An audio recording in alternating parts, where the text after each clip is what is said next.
The Ink and Paint Club podcast is intended for mature audiences. These guys can't go about like 3 seconds without saying a swear, so, listener discretion is advised. I firmly believe we will have sex bots by the time I die.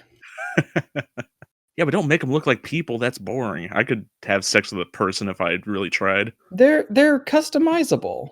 They're modular. Yeah. The modular sex bot. Welcome to my life as a modular sex bot. God.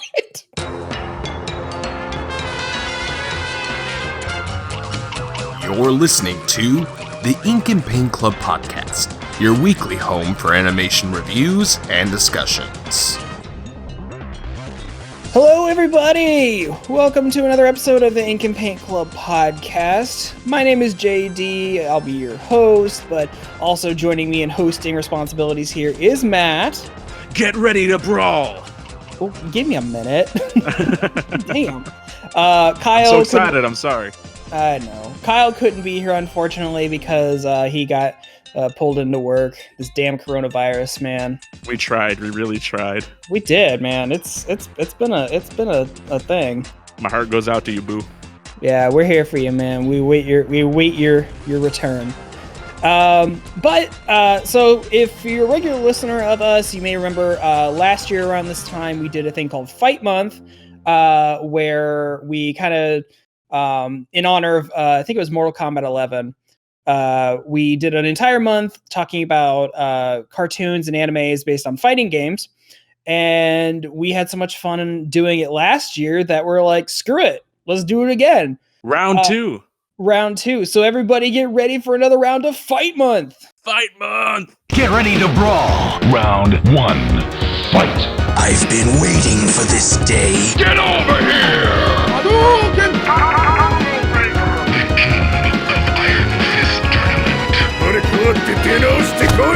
Oh, you get puppy! Game set! Perfect! So to start off Fight Month here, we picked another 4, technically 5, pieces of fighting game media to talk about. And we are going to start it off with Darkstalkers. Well, actually, it's called Night Warriors, Darkstalkers Revenge. Yeah. Also called Vampire Hunter, the animated series. I don't know. There's a lot of names for this. It's the Darkstalkers OVA. Yeah, there's only the Darkstalkers OVA and the terrible American Darkstalkers cartoons, so which Matt really wanted to talk about. I would have loved to have done I would have loved to have done a side by side, but man, we already ran into a lot of scheduling stuff. You didn't even finish the damn OVA, so I can imagine you didn't want to. Not for lack of trying. No, not for lack of trying. It's just I've been so busy with work and everything. And the OVA clocks in around 2.5 hours, so it's been a chore. But Matt, I got most of the way through it, but Matt's gonna fill me in on the ending. So Matt, I don't know, are you familiar at all with Darkstalkers? Because I'm not. You know what? I'm not as familiar as I would like to be. Like, I've always, since ever since at least Marvel vs. Capcom 2, because that was big crossover game. Has a lot of there's some Darkstalkers characters in there, and so when I saw them as a kid, I always thought they looked really neat. I didn't know what game they came from, but years later, kind of found out what they were from. That was still kind of in the time where it was a bit hard to kind of find emulators and or like the OVA or like the cartoon or any of that stuff. Right. I did Udon Comics, the people that did like the Street Fighter comic. They also did a Darkstalkers comic, and I did follow that for like a few issues. It has like really good art. I can't remember what the story is really about. I know it's different from this. I know John Talbane is like a bigger part in the comic. Like in this, he only shows up for like 10 minutes. Okay, but, yeah, we'll get into like the characters that are and are not appearing in this film. Yeah, and So the movie is well anyway, yeah, so I've never really played any of the official games, but Mm. like in Marvel vs. Capcom 3, I did play a lot of like Felicia and like Shenko. Like I did like playing as them. But Yeah. I've always really dug the art style and like the just sort of aesthetic of these games. I always thought they looked really cool. I've always like held it to myself that if Capcom ever did decide to do a new installment in the series, like I would be, totally, in for it. Mhm. I know that this is really the only thing that I could get out of Kyle because he watched all this stuff, but unfortunately can't be on the episode. But he did talk about how in the games that he mains Lord Raptor, Victor, and John Talbane. So I know he's got a familiarity with the series. I was about to say, as soon as I saw Lord Raptor show up in this, because I know who like Morrigan is, I know who Felicia, and I know Shenko, and then I think his name's Joma or Jada. Jeddah, that's right. The one who He's in appeared Infinite. MVC Infinite. Yeah. But yeah, as soon as I saw Lord Raptor show up, and I was like, that's totally a Kyle character. This like British punk rock zombie who has a giant mouth in his chest. Yeah, I mean, dude, there's like not a single design in Darkstalkers that I don't like. Like, it's got style up the ass. Like, it's like, to me, it's kind of disappointing that Darkstalkers isn't like the flagship fighting franchise from Capcom in the same way that I was always a bit bitter that Sega's like main fighting game franchise is a Virtua Fighter, but I always felt like the other series that they did, like on the Genesis and Sega CD, was a game called Eternal Champions that I felt was just like stylistically and like concept wise, like so much better. Because like in Virtua Fighter, I, as far as I know, it's a pretty plain story, and like the characters, they're kind of. I don't know. It's kind of like my thing with Tekken. Like it's mainly just like based in real world martial arts. I think for the most part. But like yeah, but Eternal Champions is this really cool like this like omnipotent being like brings back these people who died like from different eras of history, and like has them all fight in this tournament, and then like whoever wins gets sent back like a few seconds before their death to kind of change history. But you got like really cool characters designed 40s, and you got like this ninja assassin from the 90s, you got a caveman, you've got like a cop from the future, you got like this like vampire dude like from the 1960s. It's like it's so weird and so super cool. It almost sounds kind of like this 64 game I had called War Gods. I'm not familiar with that. It's basically like a fighting. It's a 3D fighting game, but you have all these like war gods. So like you can fight as Anubis. There's like a stone golem man. There's a cyborg from the future. There's a voodoo doctor. Just all these kind of like weird. Yeah, it kind of sounds a bit like that. The way that you're making it sound at first, it kind of sounded more like Primal Rage or something. Primal Rage is its own thing. Yeah, fucking dinosaurs and shit. God, I wish there was some sort of Primal Rage. Dude, where was my Primal Rage cartoon? Come on, I want to see giant dinosaurs beating the hell out of each other. No, but not only that, like it would have been a stop motion because the game is done like in stop motion. It would have been like a stop motion show. That would have been rad. Hell yeah! They would have been like pissing on people and eating them, like doing the game. Anyway, sorry, we're getting a bit off topic here. Darkstalkers. Yeah, so I don't know too much about Darkstalkers. So going into this OVA series, I was pretty much fresh. Like Morgan showed up, and Felicia and Hishenko, they all show up, and I'm like, oh yeah, it's those guys. But like, there's the giant mummy and the werewolf and Lord Raptor, even Dimitri the vampire lord. Like I didn't know who any of those people were, so I'm definitely not the audience for this. If it weren't for Fight Month, I probably wouldn't have watched this. Right. And I gotta say, even though I haven't seen the ending, at least for what I watched, this movie or this series kind of just meanders a lot. It kind of like I feel like there's a lot of plot heavy stuff right up front where it's like, okay, Dimitri's been reborn, he's gonna go take back the demon world. Okay, cool. He does that. You see him going to go reconquer the demon world. And then you kind of cut to what the fuck is the vampire names guy again? The vampire hunter. Sorry, the guy with the big sword. Donovan. Donovan. Yeah, you kind of cut to Donovan for a long time. He like meets up with this little girl that starts following around. He kills the ghost samurai. Bishuman, I think his name. Yeah. Yeah. Meets up with Hisenko and her sister. Yeah, and it just focuses on him for a long time. And there's even like a bit with Lord Raptor that kind of like happens and is never mentioned again. So yeah, that's a thing with this, is that in the same way that well, and not even necessarily in the same way, because it was a lot worse about it. But when we talked about Tekken last year, Yeah. it focused like on and you know, this is a bit forgivable in some regard, where you know, a fighting game is going to have like a lot of characters, and you know, you can't really focus on all of them. Especially, but I mean, you know, the Tekken movie had like I think it was probably like an hour, and like it just focused on a little central group of characters, but then like it had all the rest of the characters, but they just sort of made like quick, like 2-second cameos as like a still image.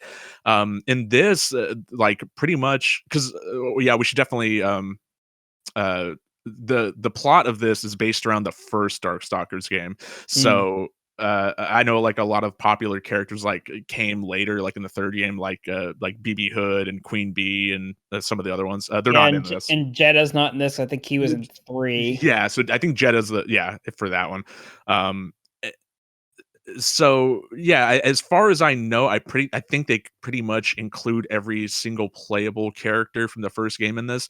Although there's a handful of them that don't have speaking roles, and they're kind of just shown in the intro, and then they get shown being killed, like in the because I did, even though I didn't finish this, I did try to read a little bit what happened. But yeah, like the only one I know by name offhand is Ankaris, the mummy. I like they were saying, oh, Pyron just kind of killed them off screen.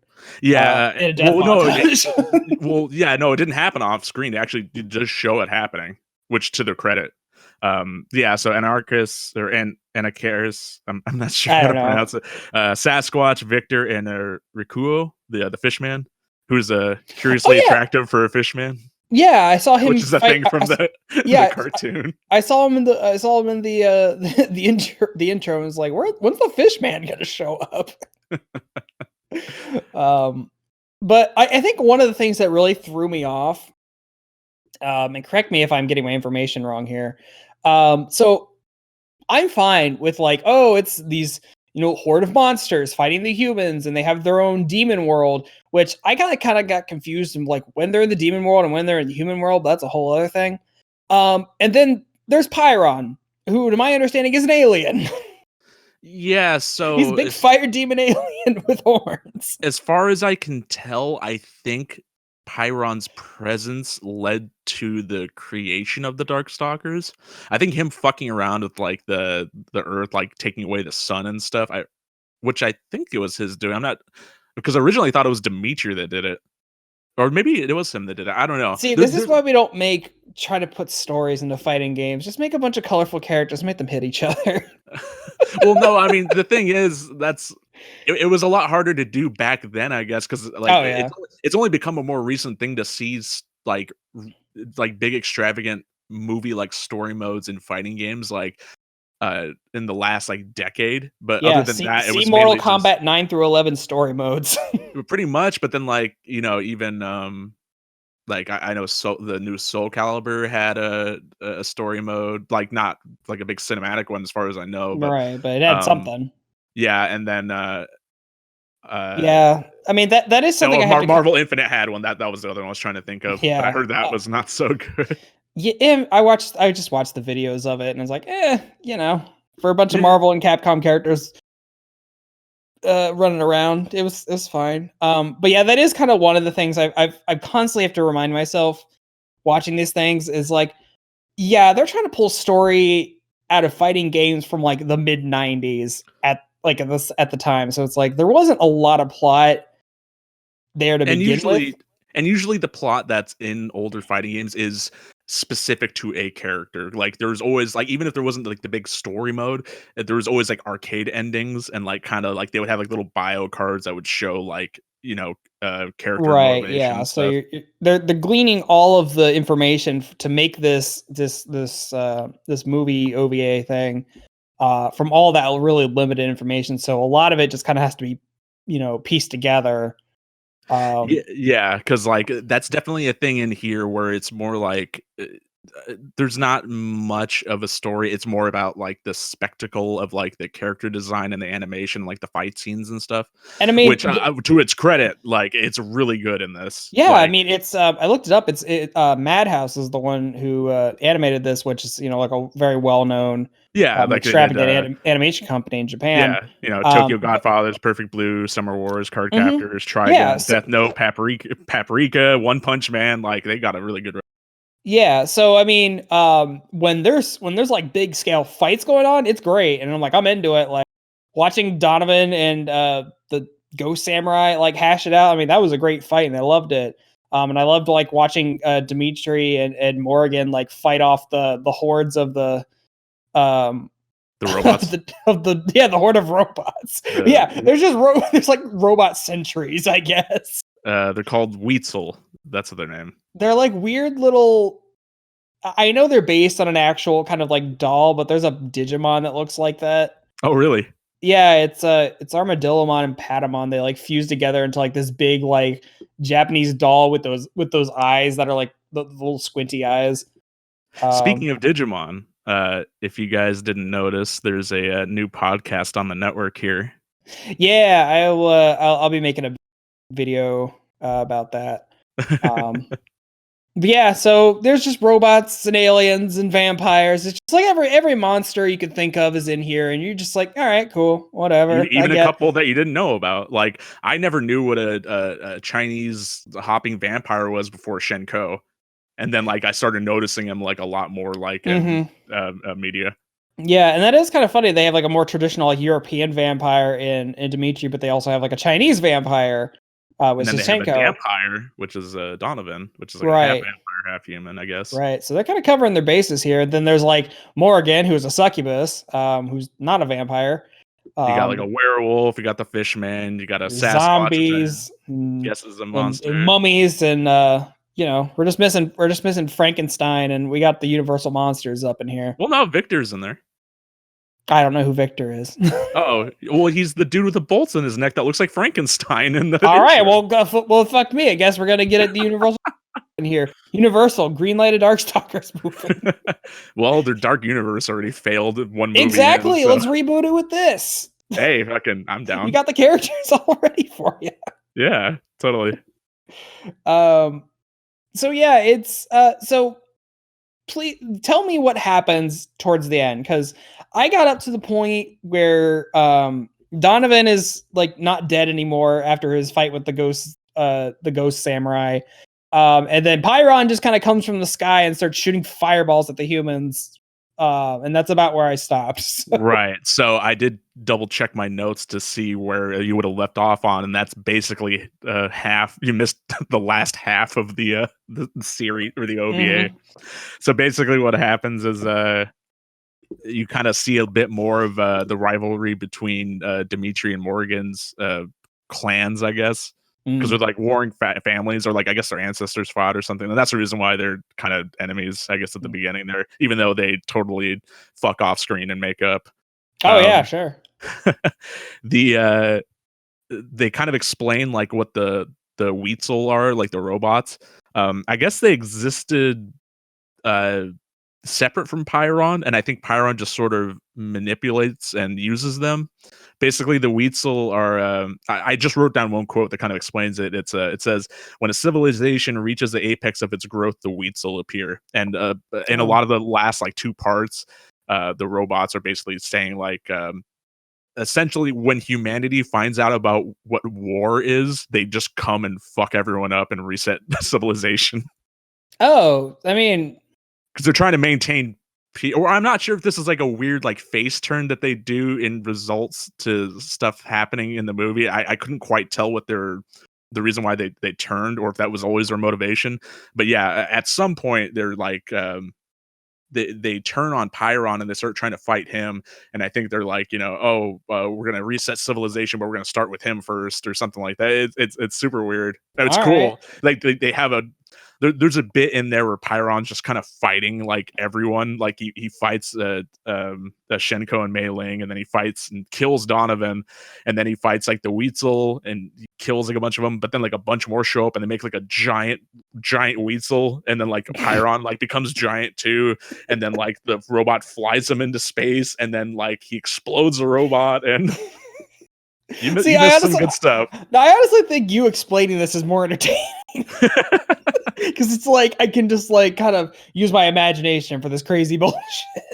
Well, and then so there's the John Talbane shows up in this last half. But yeah, I was waiting for the fucking werewolf to show up for like an hour and a half. Yeah, he doesn't he features more. He features a little bit more in this than like the 4 characters that we mentioned. They get like killed for sure. Like actually, he actually talks and stuff, but a lot of his interactions with Felicia, like how Felicia has like her train, like Felicia the cat girl, like her traveling show or whatever. She tries to use the train to like escort survivors or something away from whatever the specific city that Pyron's attacking, that like the government's kind of making their way in there to kind of co-opt the city to try to fight him off, even though there's still people there. John Talbane shows up, and then him and Felicia like use the train cars and like use them as kind of like decoys, and they kind of explode like they get a bunch of the robots to follow them on the train, and then like they blow them up in a tunnel to kill a bunch of the robots. It's really weird. But then after that point, it's because that's episode 3, and then episode 4, which is the last part. I just have it here in my notes. Pyron kills those 4 characters. Dimitri fights Pyron. Weasel turns on Pyron. Shenko and Mei Ling fight Pyron. Donovan fights Pyron. Giant Weasel fights Giant Pyron. Anita resurrects Donovan. Donovan kills Pyron. The real sun comes back. Awesome. Does Dimitri become king of Demon World? No, because he gets fucking bodied. God damn it, my phone. I could turn it off. No, Dimitri gets bodied like really fucking hard by Pyron, and then like Morgan goes and finds him in some rubble. And that's the thing I'm talking about. Like they don't like say that they fucked off screen, but like they fucking off screen. Like well, I mean, Morgan is a succubus. So, I mean, she is a succubus. She's down to clown, man. I think Dimitri got the suck, yes. Oh yeah. But yeah, so they kind of just like, I think the last time that we see them, it's like, oh, okay, I guess they're together now. And like Morgan's saying like, oh, you're gonna be the ruler of Demon World and I'll be your queen and blah blah blah. It's weird. It's like I'll get you next time, Gadget.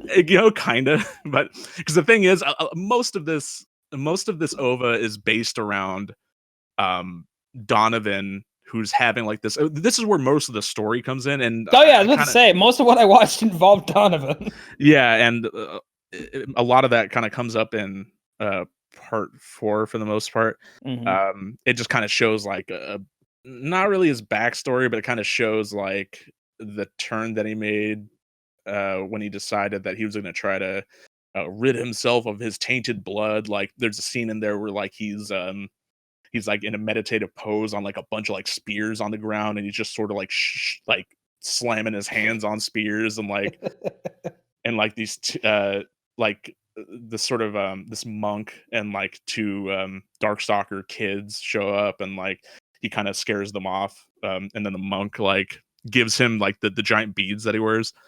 Then he just sort of like talks about like hey fucking chill out, like find some inner peace or something, like don't tear yourself up over the circumstances that you had no control over, sort of you thing. Wouldn't be a troubled anime protagonist if he didn't. Dude, Donovan, and this was a thing too. Like I kind of liked that a lot of this focuses on Donovan, because I feel like Donovan was, from my limited sort of experience with Darkstalkers, the only thing I was familiar with Donovan from was Super Puzzle Fighter 2 Turbo, which is like the gem game, because he's a character in there, and I always wondered what his deal was, because like Felicia's in there. It's like, oh, okay, cat girl, Shenko, that's like a Chinese vampire. Donovan just always seemed like that's just a dude with like a big sword, and he's got like a little girl with him. Like, I wonder what his whole story is. And like, he's from Monster Hunter before Monster Hunter was a thing. Yeah, so I never knew his deal, but basically, like, he's like a monk, and like he's half vampire, and he's trying to like redeem his tainted blood or something. Yeah. And like the girl that he hangs out with is Anita, and she has like this spectacular power that she keeps in check by not being emotive. Like, she tries to keep it like conceal, don't feel, don't let it in, as Elsa would say. Is Anita a character in the game, or is she just for this? As far as I know, she's in the game. She's like, she shows up as a background character, like if Donovan's a character. Like, I think she walks like back and forth. Yeah, so I know that she's in the games for sure. Or at least I know that she's in Super Puzzle Fighter 2 Turbo, because that was one of the things I always wondered about. One other thing I need to know if there's an explanation for. Okay. So with Donovan, like, cool. He's a big sword fighter. He has a magic sword that flies all over the place. Cool. There's a point in this movie where he needs to kill a bunch of dudes all at once, and he just summons a weird electrical genie. So he has a stand, like laying waste to all these people. So that was something. Where did that come from? That was something I was going to bring up. Like, for any JoJo fans out there, I was about to say, he's a fucking JoJo stand. But also, he looks like a JoJo. Like, out of all the Darkstalkers characters, he's the one that looks the most JoJo. Like, I was like, what the fuck did JoJo's Bizarre Adventure get into this shit? Like, where did this come from? It just never does that get explained at all, or is it just a one-off thing he could do? No, well, okay. So when I was talking about like the monk gave him his beads and stuff, like I think the power to summon those spirits and stuff might be tied to that. I'm not entirely certain on that either. It just, like, everything I'd been shown up to the point is him just like flipping his sword around and like throwing it at people, and I'm like, all right, I'm cool with that. And then just out of nowhere, he summons this like electric genie. It's just like firing off like this avalanche of bullets and shit. And I'm like, when did this happen? Yeah, so when can he do this? I think he uses a completely different like spirit or whatever in the other time that you see it. Yeah, I can't remember like vividly what it is. I remember it being different, but I can't remember how different. But there was just a point I just like, all right, whatever. I'm just like, Donovan's got a lot of weird shit going on. It's like, yeah, sure, why not? But I can see why they made him kind of the central character. Yeah, like, for sure. Because I liked how, because of playing like Marvel vs. Capcom 3 and stuff, I was mostly familiar with Shenko and Felicia, so I'm glad we got to see as much of them as we did, because I got to kind of, learn a bit more about them. Like, I never knew, I knew Felicia's whole deal. Like, I knew she was like, a traveling entertainer, and like, I think in Darkstalkers, the third game, like she becomes a nun or something. That's not something that's in this. But Shenko's whole deal is like her and her sister Mei Ling. Their mom, like, I'm not sure. Did you see any of that? Like, I got to the part with her mom. Yeah. Yeah, so like she's like a sorcerer or something. She uses her power to kind of drive off one of the times that Pyron tries to come to Earth, I think. It shows like the comet, which is like his whole thing, right? Because the comet is like there's a bit in like that last half of this where there's like there's a bunch of these suns showing up. That's the part where I went. It's like, oh, there's 3 suns now, and then just fucking fireballs start firing from them. And so I think Pyron's in one of them. Yeah, so like Pyron and like those fireballs, like that's the comet that keeps on showing up, and so I guess he tried to show up once before and then got driven off, and then he came back, and that's the part that you see here. Like I said, a lot of that stuff's like, because I only watched this like once, and I wasn't taking like too many in-depth notes, because really this is, like we just talked about, this is one of those things where like the story is not so much really that important so much as it is the fighting and like the designs and the spectacle and stuff, which is completely fine, So honestly, like I said, like I keep saying, I didn't actually finish this, but from what I did watch, I could I think I'd be safe in saying, like, I don't think anyone, unless you're like a really big Darkstalkers fan, I don't know if I could like firmly recommend someone watch this, but I would recommend just looking up the fight scenes. If I'm sure someone on YouTube just has a fight scene compilation from this, because the fight scenes are badass. Yeah, they're really rad. And when you kind of take into consideration, because like, um, uh, I I'm not sure if I should spoil like one of the things that we're going to be bringing up, but I just for comparison's sake. I don't give a fuck. Okay, for comparison's sake, one of the next ones, not the very next one, but one of the ones for Fight Month that we're covering is the Samurai Showdown, the motion picture. And like in comparison, like because you think like motion picture, that's like, you know, it's a 1 hour thing. In compare, so like a 1 hour production as opposed to a like 2 hour 40-minute production, you would think that the 1 hour one would have a lot more detail put into it than the one that's, it's like, you know, watching a movie as opposed to watching a show. Right. Like you would have to think they have like a budget, and they have like, you know, they got to work with this, and like they kind of have to spread like the wealth around a bit, you know, as so to speak. But man, like for being like a 4-episode OVA, like the quality in the fight scenes, and just like how stylistically everything looks, and like the environments and stuff, it looks rad. Like it looks super cool, like for like a 4-episode thing, as opposed to Samurai Showdown, which is like a 1 hour movie and just looks like dog shit. It looks really bad. JD doesn't know this because he hasn't watched it yet. I haven't watched it yet. He will We'll get find to out. it. Yeah, it just looks so like it looks so plain. The way that the characters are depicted like looks so bland and boring. The fight scenes, like it kind of reminded me of, you know what? Okay, yeah, that's as much as I'll say on that. We'll talk about more of that on the actual episode. But yeah, so I mean, yeah, I would say that if you're a big Darkstalkers, like a fan of the games and like the characters, and you've never seen this, I would definitely recommend it, because you would definitely get more out of it than we would as people that don't really have much experience with the series. As much as I would like to, like watching this definitely made me want to try to look up the comic again and give that a read, because I remember the art in that being done very well. But also maybe like, you know, I actually wanted to check out like maybe some YouTube videos of like the actual games and stuff too. Yeah. Yeah, as far as recommending it to like a person that likes fighting games but might not be that familiar, yeah, maybe I would say just kind of check out like the animation, like the fight scenes and stuff, and like, you know, check out the cool designs. Like it's definitely worth it in that respect for sure. If you're not a fan of fighting games but you're a fan of animation, definitely the same. But if you're not a fan of fighting games and you're not a fan of animation, then why are you watching listening to this show? Yeah.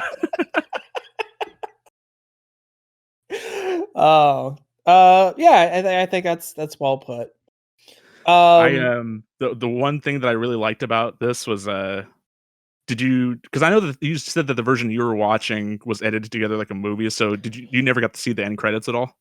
I didn't get to the end credits, no. Okay, because like it's split up into 4 episodes, so the one that I watched was, so is there like an end credits at the end of every one of them?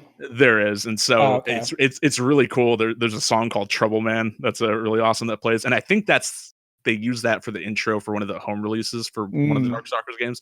But the outro is really cool because they show like a bunch of like guitars that have art of the characters on them. Oh, nice. Like stickers, and like, you know, like they're not real guitars, they're drawn, but like they have all this like really cool like sort of pop art like versions of the characters on them. I'm like, damn, I would love to own every single one of these guitars. Like, and I don't even play like I mean, you know, maybe not as a guitar, as like a bass guitar, yes, because I can actually play bass. If I could just own every single one of those and just cycle them out, that would be so rad. We'll get you some stickers, man. We'll decorate the hell out of your bass. Yeah. Well, is there anything else you'd like to share about this before we wrap up? No, I mean, you know, like I said, there's not many Darkstalkers animations out there, so you won't get this confused for the American attempt at doing a Darkstalkers cartoon, which I'm really gunning for covering it next year. Everyone in the comments, everyone listening, say how much you want to hear about the Darkstalkers American cartoon. I know it's only 13 episodes of a cartoon, but like I've seen like clips here and there of it, and it just looks so bad. It's funny. At least this is mildly entertaining for the fight scenes. I saw a clip like just a couple days ago that was hilarious because it just came out of nowhere. It was like some random like salaryman or something saying like, "Oh well, things can't get much worse." And like Lord Raptor, like a portal appears out of nowhere, and like he like comes skidding in on his knees and like shredding on a guitar, and it's like because the dude has like a little thing that says 2020, and then like on Lord Raptor it says the coronavirus. Like, it's like, oh my god, I'll be so happy when this is over. Yeah. But for now, this show is over. Thank you all for listening, and I hope you enjoyed us talking about Darkstalkers, and look forward to the next couple of weeks. We'll be talking about even more fighting game animations, so get hyped for that. Get hype. Do it now. Get it hype. Go beat up a champs car. in the chat. Yeah. That's what the kids say, I think. Yeah. Hoggers.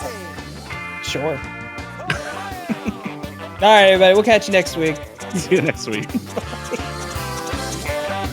Thanks for listening to the Ink and Paint Club podcast. Be sure to follow us on Facebook and Twitter to keep up with the show. Join our Discord to chat with us, and subscribe to our Patreon for some cool bonuses. Links are in the description. We'll see you next time.